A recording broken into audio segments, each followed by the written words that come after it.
Welcome back to the Black Table. I'm Greg Carr, your host, and this week we will continue in our ongoing dialogue aimed at building community, aimed at helping us better understand the issues that face us in contemporary society and connecting scholarship, connecting thinking work to problem solving as we work collectively. Today, I'm very excited. We're going to have a conversation that really talks about how extreme wealth influences public policy, social policy, and more specifically, how the history of philanthropy in tandem with government over the arc of the last century or so have shaped the way that white supremacy, white nationalism, or white internationalism has maintained itself, often with the help of academics and scholars. All of this, of course, we're doing to examine how to dismantle those systems and create something better, something new, something that will help us in our common humanity. So we're going to ask some questions today. How scholars contributed to these oppressive systems? How has philanthropy and extreme wealth recruited scholars to help them maintain these systems of oppression? And we're going to do all that and more with Dr. Maribel Morey, who is the director of the Miami Institute for the Social Sciences. She has written a remarkable new book, White Philanthropy. And if you don't have it, you should go get it immediately. White Philanthropy, Carnegie Corporation's An American Dilemma and the Making of a White World Order. She has a PhD from Princeton, a JD from New York University School of Law, started out at Notre Dame, and a lot of other academic credentials. She was, before she started the Institute, a professor at Clemson University. She's worked at a number of schools, including overseas, Stockholm, Sweden. But most importantly, she has marshaled her considerable gifts and talents to independent institution building. We're going to hear about how her journey has led her to where she is right now. Professor Maribel Morey, so wonderful to have you here at the table. It's amazing. Thank you, Dr. Carr, for this invitation. No, Greg, please. Otherwise, I'm gonna call you Dr. Morey, and then we just. Okay. No, I'm just saying. Look, one of the beautiful things, y'all, is we dropping all pretension. Yeah, no, I like it. You know, well, I mean, you've guided us in that. I mean, so we absolutely want to enter this conversation. I'm going to resist the urge and say at the onset that we want to have you back. We can't wait to have you back because I'm wondering what you think. Being a Notre Dame grad, I don't know if you've seen this new article in the New Yorker about Amy Coney Barrett. I'm like, I'm gonna ask her about that, but I'm going to resist the urge and get right to the business. This book, White Philanthropy, fills a gap that I think those of us who work in fields like Africana studies, think about decolonial studies, probably needed to be filled. But until reading this book, really what you lay out is a roadmap for how we should think about this question of extreme wealth and its relationship to oppression. Could you say a little bit about what led you to write White Philanthropy? Okay. So my interest in An American Dilemma goes back to my undergraduate years at Notre Dame. So before I went to NYU and before Princeton, the PhD. And so back in the day, I was trying to make sense of my full identity as a Latina woman. And so I was very interested in the race-sex analogy. I was still separating my identities before I knew about intersectionality, which I was more exposed to in law school through critical race theory. So at the time, I was studying in Paris, and I was exposed to Simone de Beauvoir's work. And I realized that in writing The Second Sex, she had relied on this white Swede's book to tease out the race-sex analogy. And I thought that was really interesting for many ways. I thought, why would this woman, who at the time I thought was, this brilliant scholar, need to rely on a man? And second, what did this white Swede have to say about race in the U.S.? Why was he selected? So as I was getting more and more interested in the academy, I thought I should really study the politics of knowledge in the academy. It was fascinating to me because no matter what I would say, I ultimately was sensing that no matter how brilliant scholarship I would create, my work would be, someone else's work would be cited instead. specifically a white Anglo-American man or someone with proximity to that identity, such as Gunnar Myrdal as a white Swede. So I really wanted to understand these behind-the-scenes dynamics, because when I went to law school too, individuals such as Supreme Court Ruth Bader Ginsburg, when she was at the ACLU, would cite Gunnar Myrdal instead of Simone de Beauvoir to make that race-sex analogy in the 14th Amendment cases. Mm-hmm. So I thought this woman who was obviously impacted by Beauvoir is choosing to cite Myrdal instead because she knows her audience. So I was already skeptical of the text through undergrad and grad and law school. And then when I went to Princeton, I was taking a class with Melissa Harris-Perry, Dr. Melissa Harris-Perry, on African-American political thought. And I asked her, I'm like, do you think this would be part of the canon? And knowing basically the answer, she said, absolutely not. And I was like, this is fascinating. Wow. So what does it mean to create knowledge, and for whom? Like, who is this knowledge being created for? So that's the beginning of my investigation. And when I figured out or started learning that he was funded by a foundation, that just took another interest for me, because again, being Cuban, being raised in this Cold War environment, there were only two political economies that were possible in my psyche. It was either profit maximizing capitalism, where you forgave all forms of profit maximizing, or communism. So who were these people, these white Anglo-Americans who were based in New York, who seemed to want to solve social problems, but not enough to be a Che Guevara? They definitely were not Che Guevara. So who are these people? And what does it mean for them to address problems, and for whom? And what are they trying to preserve or change? So I became very fascinated by quote unquote philanthropy. I see. This in itself is fascinating. I mean, first of all, to exhibit the kind of mastery that you display in the book, and to realize that this is something that you took up in your undergraduate years, which aren't that long ago. It really shows your commitment to really, and of course, well, there may be somebody who's watching the table right now who might not know the book, An American Dilemma. And I think one of the things that you've talked about, and I've seen even when you've been in conversation across the board, getting beyond our Rolodexes. I love the way you talk about that, looking horizontally and, exploding this whole notion that knowledge should be privileged for just a select few or people in our networks. If you wouldn't mind just taking a second for those who may not be familiar with Gunnar Myrdal's book, to help folk who are now learning for the first time about An American Dilemma know what that is. Yeah, so it was a book published in 1944. It was completed in 1942. In the late 1930s, Carnegie Corporation of New York, and I'm going to put a parenthesis to that. Carnegie Corporation of New York is a foundation established by steel titan Andrew Carnegie in 1911. And it was started to fund projects in the US, ultimately also Canada and the British colonies.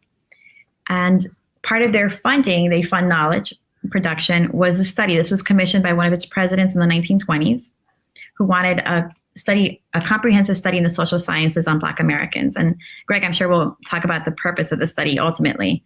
But the way the project is remembered, published in 1944, is its association with Brown v. Board of Education, the U.S. Supreme Court decision in 1954 that found state-sanctioned, racially segregated public schools to be unconstitutional, to go against the 14th Amendment of the U.S. Constitution. So from many circles, and we'll talk about like the mainstream white liberal circles in the U.S., it's remembered as this key study of the civil rights movement. And why? Because in this book, Gunnar Myrdal said, I am presenting you, readers, and he really meant white readers, with a long list of anti-Black discriminatory policies and behaviors that you white readers commit repeatedly, whether it's in institutions or, personal behavior. And it is a tension for you, white reader, to see that you do this because you have this moral compass. And this is what it's called the moral dilemma. An American dilemma is a moral dilemma in the psyche of white Americans, because he writes, without any quantitative data on this, actually his researchers would argue against that. But it was wartime propaganda that he was presenting during the Second World War in support of white Americans, saying, you actually feel really guilty and bad about this. And therefore, when I show you these behaviors and policies, you're going to want to change it because you're also rational human beings. So unlike Germans and their mistreatment and genocide of Jews, you actually want to be better in your treatment and genocide of Black Americans. Mm-hmm. So he provides a long list, and he ultimately says, like I said, that you can, you want to rectify this problem. Mm-hmm. So that's usually how it's remembered. Well, then that actually is a perfect place for us to take our first break. And when we come back, oh, I can't wait. We're going to walk through the book, because you introduce a constellation of characters. And two things before we take the break. When we come back, we're going to have you help us think about how this American dilemma is really part of a global dilemma that these folk are trying to collude to solve, and how these other academics and scholars, folk that you walk in the footsteps of, are standing there doing their own insurgent work, but some of them get pulled in, some of them in the periphery. I mean, everyone is in this text. So we're going to take a break. And when we come back, Professor Maribel Morey is going to continue her conversation here at the table with us on white philanthropy and the implications for today. More in a moment.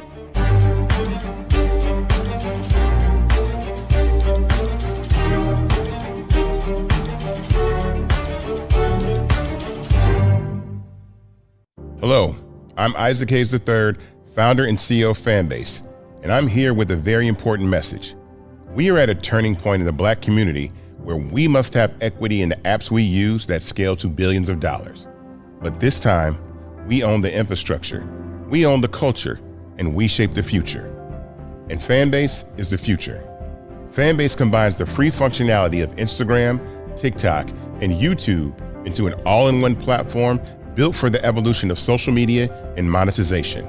With over 1.4 million users, that's real proof that we are shifting the conversation of tech ownership and equity for creators.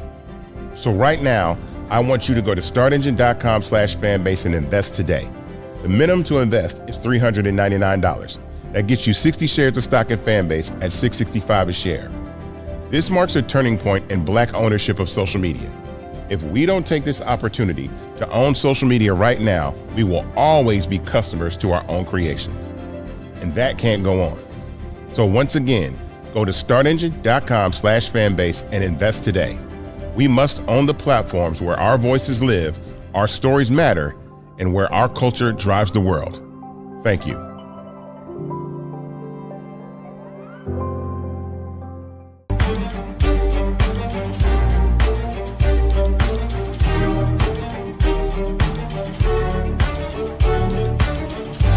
Welcome back to the Black Table. I'm Greg Carr, joined today by Maribel Morey, the founding executive director of the Miami Institute for the Social Sciences.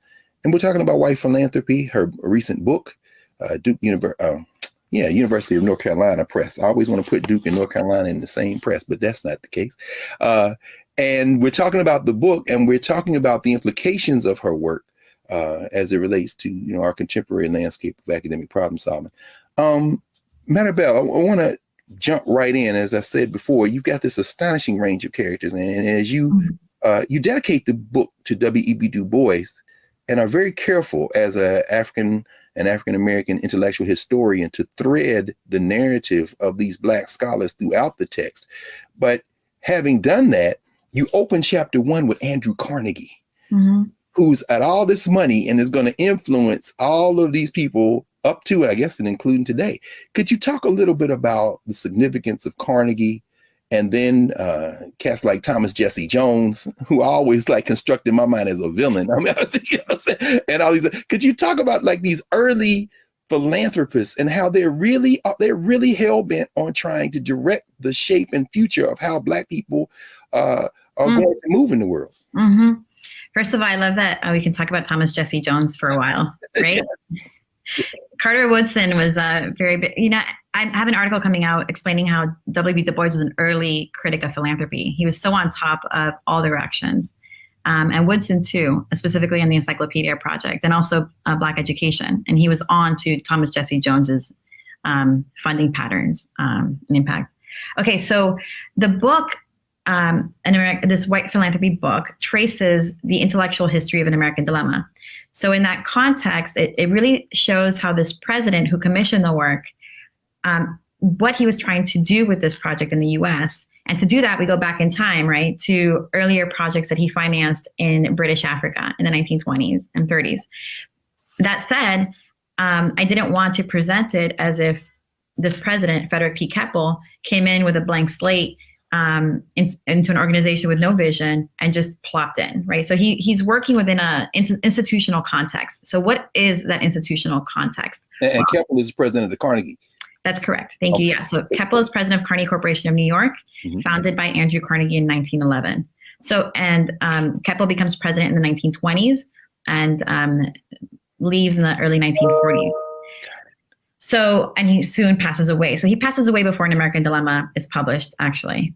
Moving back. So what organization did he inherit? What was he coming into? As we know right now with, let's just say in the academy, if we talk about the Harvard letter, right? We know that institutions have their context. So even if you have your own model, vision of what you might do in your scholarship, you're coming into an institution that already has patterns of behavior. Yes. Like Carnegie Corporation, what are those patterns of behavior? So Andrew Carnegie passes away in 1919. And he has people on the board that follow his vision. But what is his vision, right? And how is it understood by the people who feel empowered to speak on his behalf? In the foundation world, they call it, right, donor's intent. So how do they express donor's intent in the organization? So James Bertram was his personal secretary who would field letters asking Carnegie for money before Andrew Carnegie established Carnegie Corporation, which ultimately moved his private philanthropy office into a more institutional setting of board of directors and staff. And he said, he would help the president, Keppel, understand what British colony meant. So Keppel inherits an organization that says, in its charter, we fund projects in the US, Canada, and the British colonies. Well, there's a question of what are these geographic spaces? Does the US include the Philippines? Do the British colonies include, what the British government might say is a colony from London, or is it something else? And James Bertram enlightens Keppel and says what Andrew Carnegie really intended by British colony was communities of whites. There it is. It is. And there's no shame in writing that. So it's just the facts. No question. Interesting. Yes. Go ahead. I'm sorry. Yes. No, yeah. So in that spirit, he says, and just in case you didn't understand this, Keppel, this means that East Africa is good, Kenya, for example, not West Africa. South Africa is good, even though it's not officially a colony. And so is New Zealand, Australia, not officially colonies. So you could be a British Dominion, British Commonwealth, but not all British colonies would go into this vision of communities of whites. And what he said was, it's not just having white people there, it's a space where white people could dominate. Therefore, for example, India would never receive funding from Carnegie Corporation. And so this shapes the funding patterns of the organization in the 20s in an informal way. Ultimately, they do adapt their charter to include British dominions, to basically have on paper what they were already doing in practice informally. And and as you so brilliantly lay out, you've got these parallel tracks that end up informing each other and merging. But at the same time, I mean, in some ways, hasn't Carnegie and some of these other philanthropists, too, these railroad cats, cut their eye teeth domestically with like Booker T. Washington? They start in the 19th century, huh? So while they're expanding and looking at these interests in Africa, what's Carnegie doing domestically that's going to help us think through this as this thing emerges, the American Dilemma? Yeah. So Andrew Carnegie himself was very enamored with Booker T. Washington, and he gives a speech in Edinburgh, Scotland, in the 1910s, late 1900s, the aughts, and says this is an educational model that can be used across the British Empire for other colonized groups. The Tuskegee model. Yeah. So he underscores what Booker T. Washington was accomplishing in Tuskegee and says if we had only applied this model of education in India earlier, we could have avoided the whole problem. And by problem, he means, colonized people pushing back and challenging, revolutionizing. Yeah. And in his vision, so that's one. So Andrew Carnegie had the vision of expanding the Tuskegee educational model internationally as a means of dominating colonized groups, okay? And in a complementary way, his vision of international peace included and underscored Anglo-Saxon unity. Wow. That is truly remarkable. I mean, just given the context, here we are in 2022. I mean, at Howard University, there's a Carnegie library. I mean, he puts libraries everywhere. But I think about the fact that Howard trustees added Booker T. Washington in part to get Carnegie's money. And Carnegie had almost shied away from that liberal arts type of model. And to hear you talk about Tuskegee, which, you know, we know Booker T. Washington had his own ideas. I'm probably a little bit more charitable toward Booker T than some people, but my mom from Alabama, so I kind of see Tuskegee. But they are plowing so much money into shaping the sensibility of these people that they want to continue to oppress from now on. I mean, we're going to take a pause here, but when we come back, Maribel, lead us now into the first third of the 20th century, if you don't mind. As these plans begin to take shape and they begin to generate these documents, these surveys, these huge, that telephone book that you made me dig out of my library, Laura Haley. I mean, when we come back, we're going to continue this conversation with Maribel Morey on white philanthropy and the implications for today. Back in a moment.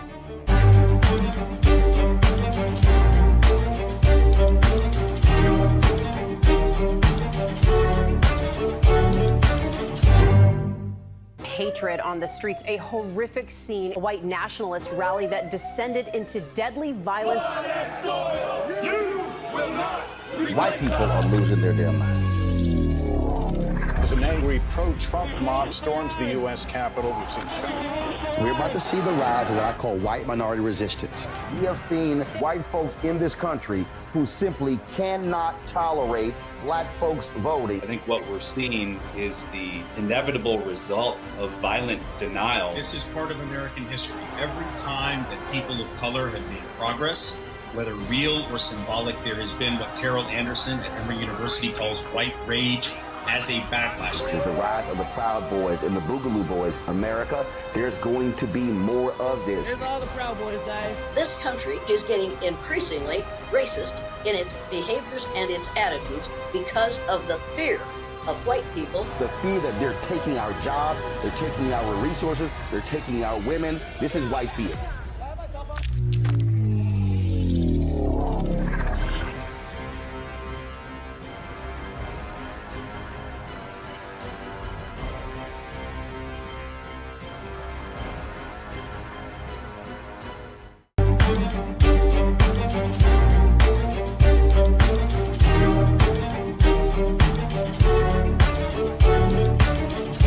Welcome back to the Black Table. Greg Carr, Maribel Morey, and we're talking about white philanthropy.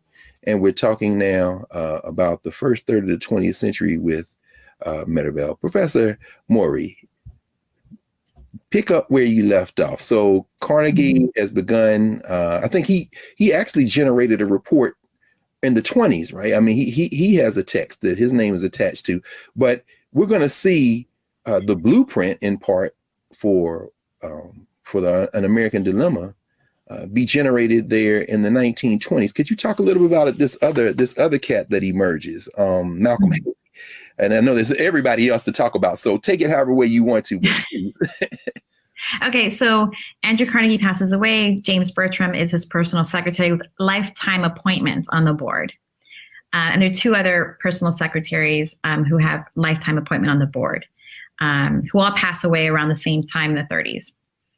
Okay, so here we have Frederick P. Keppel as president of Carnegie Corporation in the 1920s. When he comes on board, a lot of the funding for projects in the U.S. had already been committed by the prior president. You know, before leaving, he's like, bum, bum, bum, bum, bum, bum, bum. Here are grants.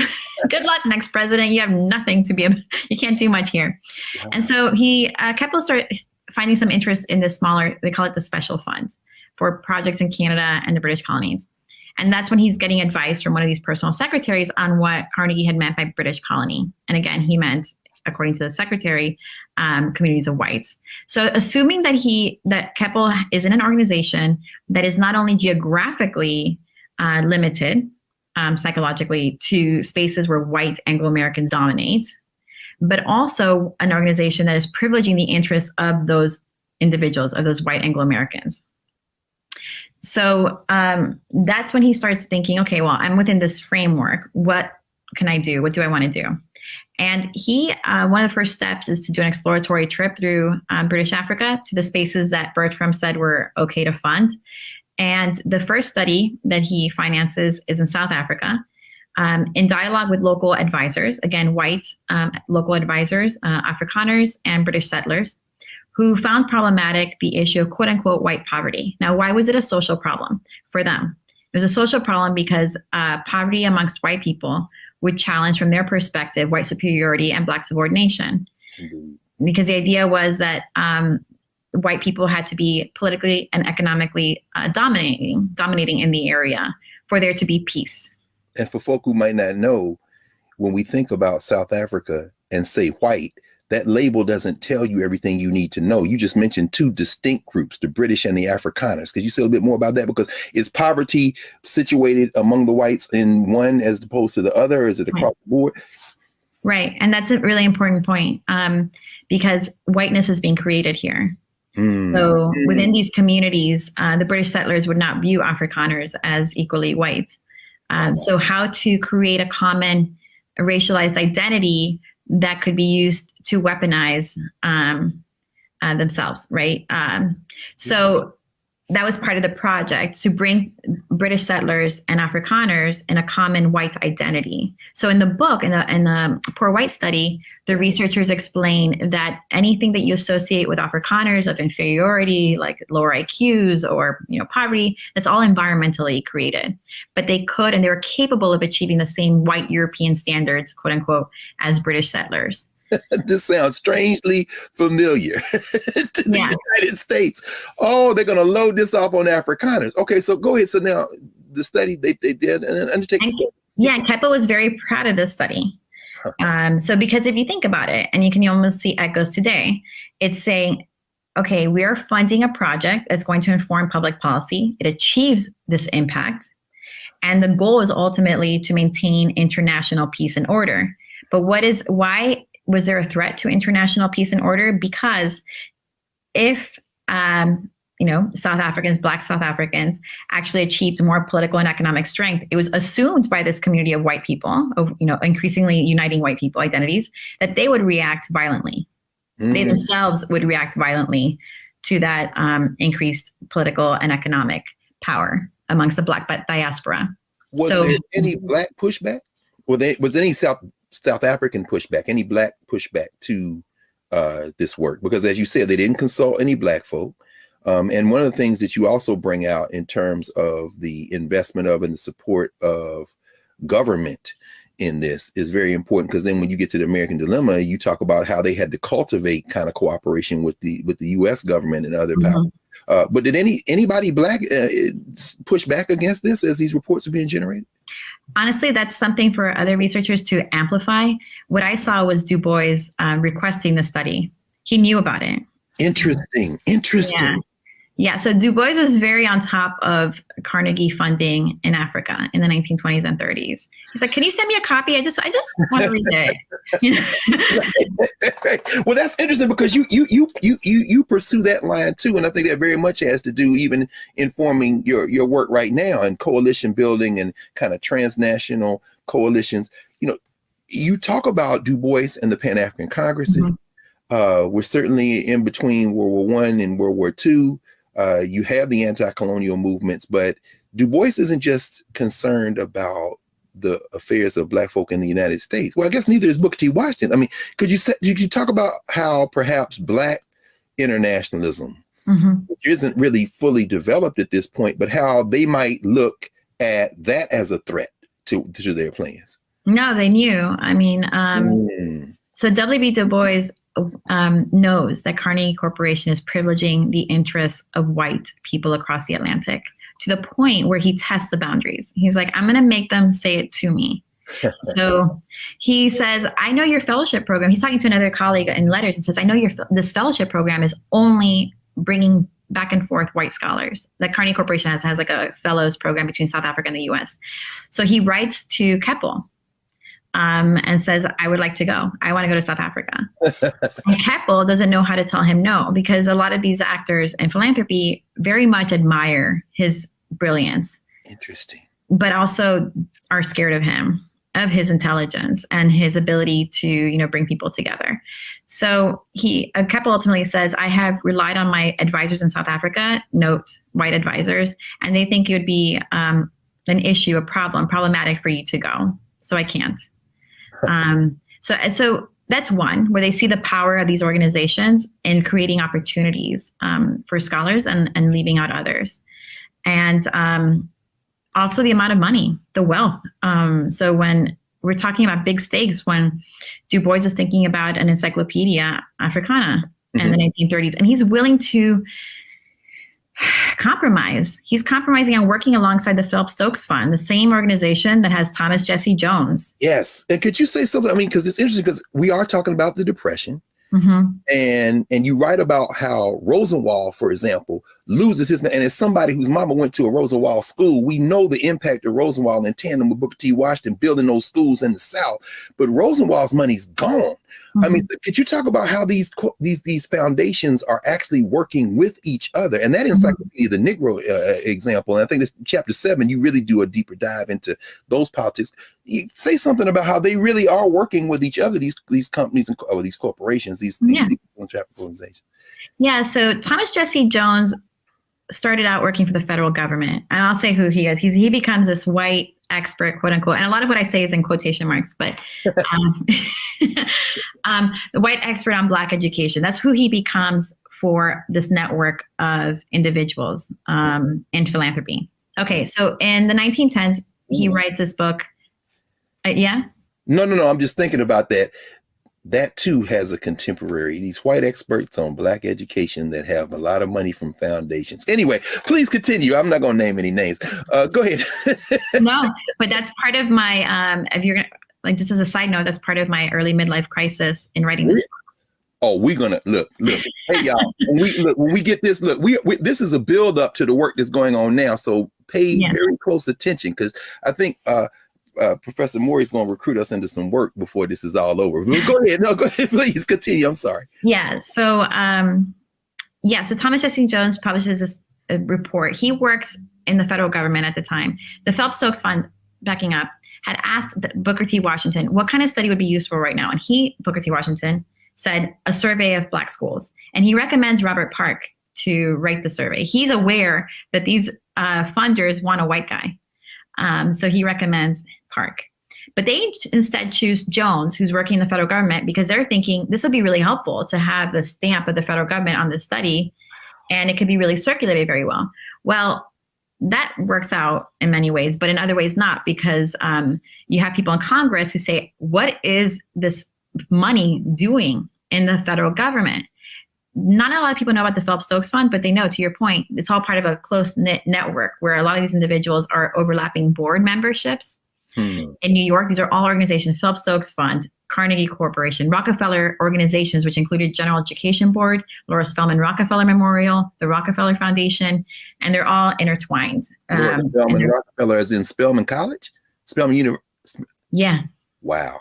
Okay, y'all know these HBCUs be named for a lot of these people. Anyway, go ahead. Yeah, you go to Tuskegee and you see all the different buildings, too. Yeah. So they recruit Jones from the feds, and then they're questioning, but you see the overlap. So they kind of they're saying, I know the face of it is Phelps Stokes, but right behind it is Carnegie and Rockefeller, and I do not trust these profit maximizing individuals in industry. Yes. So what are they doing educating our children? So Jones pops out from the federal government and becomes the specialist of education for the Phelps Stokes Fund. He comes under the umbrella, and he starts guiding all these organizations and how they should fund Black education after the passing of Booker T. Washington, Andrew Carnegie, this first layer of people. He's advising the next layer of staff members, and saying this is a right policy, the one that Carnegie and Washington really subscribed to. So that's the first study you see in the 1910s with Jones. And then he ultimately produces 2 more studies of Black education in colonial Africa, recruited by the same network. Wow. So, and so it's fascinating because, of course, we think about Woodson, whose money from these foundations dries up right around the time he publishes Miseducation of the Negro. One of the reasons he refuses to connect with the HBCUs, and that's where they're putting their money. And they say, well, we'll keep funding the Association for the Study of Negro Life and History if you'll just affiliate with an HBCU. And Woodson not only refuses and loses his money from that, but that Encyclopedia of the Negro, as you write about what he and Du Bois, neither of whom, I guess, as you write, were not invited to the initial meeting to plan an Encyclopedia of Negro, but you write about the fact that what they have in mind, even with their differences with each other, is very different than what these funders have in mind. I mean, it's an Encyclopedia of the Negro, right? That would help all of us. But what do they have in mind that's different than Du Bois and Woodson and the Black scholars? What Washington, well, not Washington, Booker T. Washington in some way, but what W.B. Du Bois and Carter Woodson were invested in is precisely what these white funders were scared of. Wow. Okay, so which is what? They were invested in a rising Black identity, connections between the U.S. across the Atlantic, and pride, and pushing back against white supremacy and Black subordination, right? Through the use of knowledge. Like and it brings it down to that question, like you're asking, and we're all invested in what is knowledge for and for whom? And for them, the Encyclopedia Project was about bringing to light all these different levels of achievements. And again, that definition of achievement, we could break it down, right? Like, what does it mean? Are we playing into this white definition of achievement, or is it a different one? Nevertheless, it was about amplifying and bringing together a Pan-African identity and community. Wow. What inspired Carnegie Corporation to start funding in British Africa was a colleague who brought to their attention the problem for them of rising Black consciousness. Because, and this colleague, J.H. Oldham from London, who was visiting Keppel, said, you should feel really invested in this, and to other colleagues in New York City, including the Rockefeller organizations, you all should be invested in this. I know I'm talking about British Africa, and I'm coming from London, and you might feel like the problems over there don't apply to you. But if there's a rising Black consciousness in Africa that will challenge our British territories, it will affect you, because there's a lot of communication across the Atlantic, and you're going to have a problem here, quote unquote, the Black problem. It's going to be aggravated. So you should put money into this and stop it in its genesis. So we're going to pause here, and when we come back, if you'll help us with the birth of an American dilemma, what they hoped to accomplish with it here in the United States that connected to this larger issue they're grappling with of the problem, and the problem clearly is non-white peoples in the world, and the implications, what you've learned from that, and how that even has transformed your own practice, your own work, and how we can be connected to that work. We'll be back in a moment at the Black Table, so stay tuned.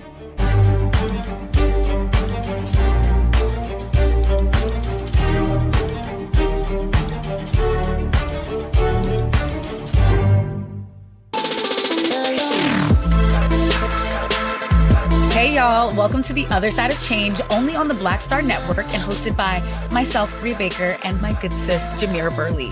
We are just two millennial women tackling everything at the intersection of politics, gender, and pop culture. And we don't just settle for commentary. This is about solution-driven dialogue to get us to the world as it could be and not just as it is. Watch us on the Black Star Network, so tune in to The Other Side of Change.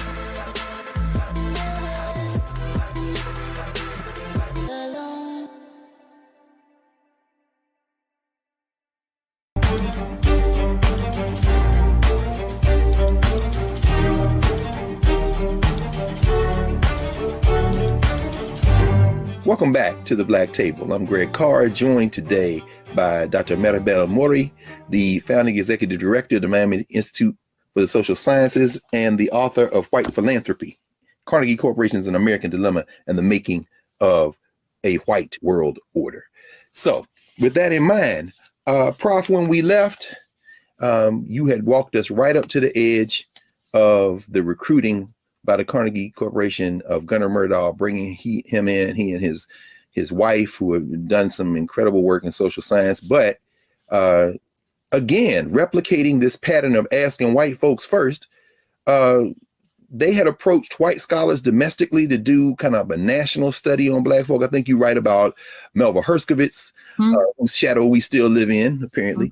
And, could you talk about Murdahl, what that study meant, how it involved Black scholars, and ultimately what was the purpose of the study and the thrust? Because you also write about a national study, but policy making is local and state. And so could you talk a little bit about what they're really up to and after and how Murdahl fits in all this? Okay, I'm going to really try to just bring it all together. Yeah, no, please. Yes, all right. Got your way. Okay, so usually scholars have tended to underestimate the vision of Frederick P. Keppel as president of Carnegie Corporation. And with that, then disconnected the organization's work abroad from its work domestically in the US.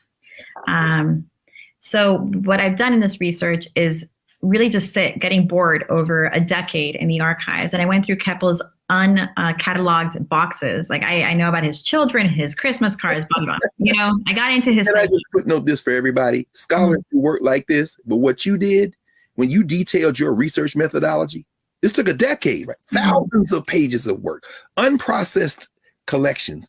It's truly remarkable as a feat. I just want to say that to you publicly, because that's no joke. Thank you. You should have a high tolerance for boredom. Okay. You said I know about his children. I know how that's out of receipt. Yeah. So it's getting into the psyche. And so I could trace his funding patterns and what he was invested in. And so this goes to the purpose of An American Dilemma, because in the US, we're so programmed in our educational system, from a wee size, to associate the national level with more progressive policies. And obviously to associate this book, An American Dilemma, cited in Brown v. Board of Education, as a progressive text. Yes. Though scholars such as Derek Bell really pushed back against that in his analysis of Brown v. Board and his experience working for the NAACP Legal Defense Fund, right? Yeah. But the mainstream was that the national level, Brown v. Board is all progressive. So understanding Keppel as being invested in this project and coming from this transatlantic funding interest, I started saying, oh, wait, he talks about Black people and white people transnationally. And he has advisors in the 1930s. After that study in South Africa, they shift to advisors in London who are financing and planning this African survey with this colonial officer as director. So Keppel is still invested in funding cooperative studies in the social sciences, but while the Poor White Study in South Africa was authored by each researcher, they authored each one their own separate volume with the joint findings, bringing it together. Interesting. Yeah, because you said Haley had a crisis, right? He just got overwhelmed. So this is really other people's work, except they got to put their names on this one. So in the first one, they do that, right? So they each take their turn. They don't know exactly what Keppel means by cooperative social sciences, but they see the dollar amount behind it. They're like, oh, whatever it is, we'll do it. We can do it, right? Yeah. Wow. And then in Chatham House, the new advisors in London, they say, yes, let's do this cooperative social science study, but instead of having a horizontal structure where each one gets credit, let's have one person in charge who has public policy experience being governing, dominating over colonized people in the British Empire, synthesize this material and produce the final report. And he does, like he has a nervous breakdown. But that is a research model that Keppel starts translating for US context. So you're gonna have an invisible team of researchers and someone with public policy experience who could translate that knowledge into public policy recommendations, like a vision forward. And also the intent of the project. So an African survey's intent, while the problem in South Africa was quote unquote white poverty, the problem that the Chatham House advisors perceived was that all these different imperial powers in Africa were addressing issues on the continent differently. And if you were not in sync as white people, you would lose control. That was a vision. So let's bring us all together, white people, and get control over this continent, or what happened or is happening in India will happen here. And so having a cross-imperial exchange of knowledge in order to help solidify white domination on the continent. Similarly, in the US context, so you have this research structure I already mentioned, that was an echo, and the purpose was to help policymakers across the country learn from each other's policies and then can become much more in sync. That's slightly different than saying that you necessarily want the federal government to be passing federal laws to bring everyone in sync. There is a space there to think that the states themselves, like separate imperial powers in Africa, could learn from each other and become more in sync and still leave public policies at the state and local level. Ooh. And yet, during the process of writing this project, we're talking about the New Deal, Keppel and Myrdal start thinking that, the federal government could play a bigger role in helping to standardize policies. Now that's interesting because you make me think about the fact, and I'm thinking even now about the legal fight. Who was it? The Marigold Report, when the NAACP, when the Legal Defense Fund began in the 30s to look at attacking segregation, and that too was funded. I forget the name of the corporation, but Charles Hamilton Houston, those guys, as Ralph Bunche writes at some point, I think it's Journal of Negro Education, says, the Negro is a special ward of the Supreme Court. So the Black scholars are already thinking national, trying to subvert this apartheid in the United States. But you're saying that these foundations and these white scholars had to construct some kind of national consensus or build some momentum, because that's not how this was playing out in the U.S., as distinct from what was going on in it. That's right. Nobody asked for this study in the U.S. So while nobody asked, okay, yes, go ahead. Okay. Nobody asked for it, and that was Keppel's anxiety. So people asked for it in South Africa, right? South African advisors in Chatham House in London, they asked for it. When he's thinking of transferring this project to the U.S., nobody's asked for it, and he knows that any national study would be controversial in the U.S. Okay. So he very much does not have a hosting institution like he did for the two prior studies. He becomes the overseer of the study. He rents offices for Myrdal down the street. He gets feedback updates from Myrdal very routinely, several times a month, and then becomes much more hands-on during the writing stage, giving feedback on what would be productive. For example, he was very anxious that Myrdal was not taking too seriously, or as seriously as he wanted, the white Southern perspective, because for Keppel, white Southerners were crucial if you wanted to have a national approach, and that was like the national approach to Black Americans. So a white Southern is like the Afrikaners of the United States or something? Wow. Yeah, I mean, your connections, my good. So okay, so how does Myrdal, because the Myrdals are coming obviously from out of the country, how do they recruit these Black scholars who end up working with them? Because they don't get credit. I mean, how does that, Myrdal approaches them? Is he given a list? How's he, for people to understand how this happened? Because a lot of American Dilemma, that scholarship isn't Myrdal's original scholarship, right? I mean, the way you talk about it. Yeah, so the SSRC helps. Keppel was long inspired by the SSRC, even from the start when he helped finance a project in South Africa. And that's another one of those foundations, the SSRC? Social Science Research Council is a recipient of funding. Oh, I see. And they're still around. Yeah. Okay. Okay. So they help this vision of collaborative research projects, bringing researchers across the disciplines and the social sciences together outside of, from different universities. And Keppel really does not have a hosting institution. So he's reaching out to the SSRC for help in bringing this together, something that he's doing very much in-house. And this is Donald Young specifically at the SSRC, the sociologist who helps recruit scholars. So Ralph Bunche is coming back, for example, from a research sabbatical financed by the SSRC. And Young is like, oh, you need to come and do this project. This shows you, if you see the dynamics between the SSRC, Carnegie Corporation, and Black scholars, power, right? Power is central here because... Yes. Yeah. I mean, if you have one string is the power of Carnegie Corporation to solicit the help of SSRC. SSRC is a recipient of funding of, the Carnegie and Rockefeller groups. So how much wiggle room do you have to say no?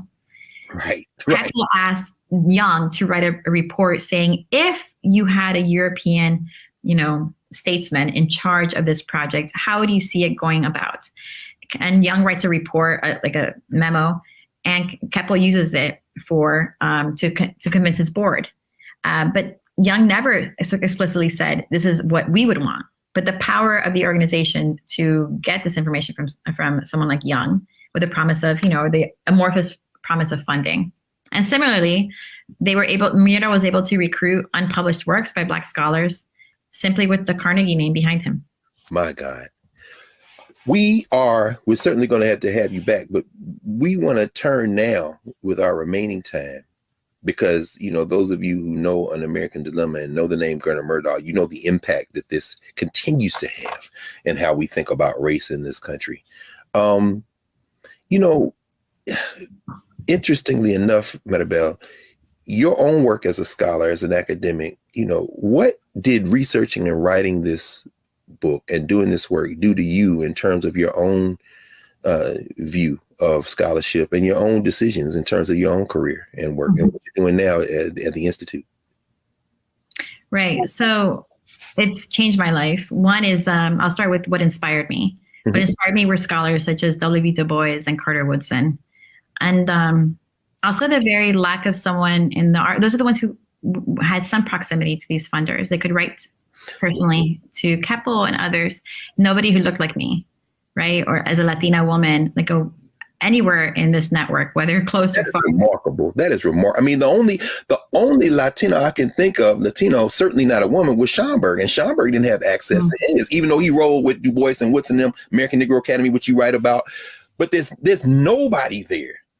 That interesting, huh? And so seeing echoes between what I was writing and what I was living as an academic. Yeah. And then also from another lens, so as a Latina, but also, you know, as a white Latina, thinking, what role am I playing in this? Am I echoing the domination in, you know, the production of knowledge on race in the US? Am I echoing exactly what I'm writing critically about from the early 20th century? And what am I going to do about that? So I had received an Andrew Carnegie Fellowship to do 2 years of research, thinking, what role am I playing in the academy? And can I do this with a straight face?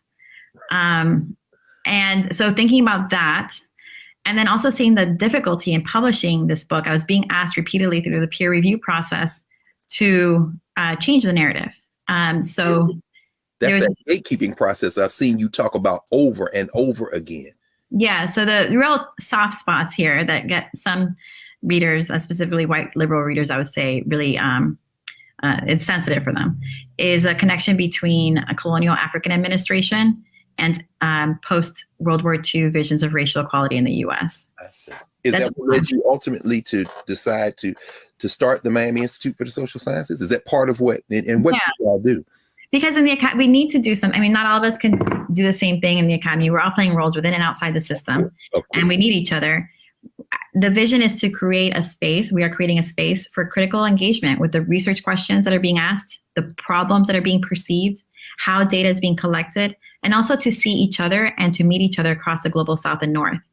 Because we are incentivized so much to just write in dialogue with a few scholars in elite institutions in the US.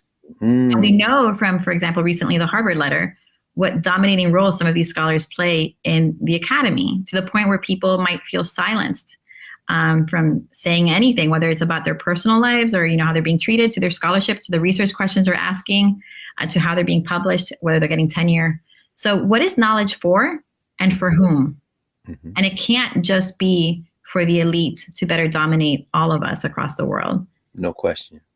Well, I mean, that's certainly the reason we wanted to invite you here and to this audience, which continues to expand. I understand what you said about, you know, being a white Latina. At the same time, we know that race is a fluid, and because I would never even have thought that. So I know it's different places in the hemisphere in the world. But as you're building the Miami Institute for the Social Sciences, and those you want to know more, go to miamisocialsciences.org, please. This notion of getting beyond these straitjackets, these boundaries, and what you've given us in terms of a record of how extreme wealth has been used to preserve inequality, and maybe even some roadmaps to how we can either reverse engineer it or jailbreak it all together. I mean, we're really grateful, and I hope you'll come back because we have everything else to talk about. So I would love to. It'd be an honor. Thank you. No, thank you. With great pleasure.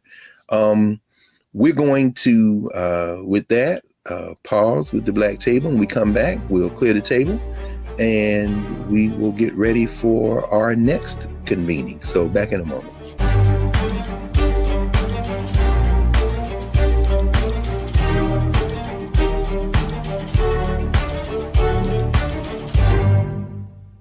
It's time to be smart. Roland Martin's doing this every day. Oh, no! punches. Thank you, Roland Martin, for always giving voice to the issues. Look for Roland Martin in the whirlwind, to quote Marcus Garvey again. The video looks phenomenal, so I'm really excited to see it on my big screen. Support this man, Black Media. He makes sure that our stories are told. See, this difference between Black Star Network and Black-owned media and something like CNN. I got to defer to the brilliance of Dr. Carr and to the brilliance of the Black Star Network. I am rolling with Roland all the way. Honored to be on a show that you own. A Black man owns the show. Folks, Black Star Network is here. I'm real revolutionary right now. Roland was amazing on that. Stay Black. I love y'all. I can't commend you enough about this platform that you've created for us to be able to share who we are, what we're doing in the world, and the impact that we're having. Let's be smart. Bring your eyeballs home. You can't be Black-owned media and be scared. You dig?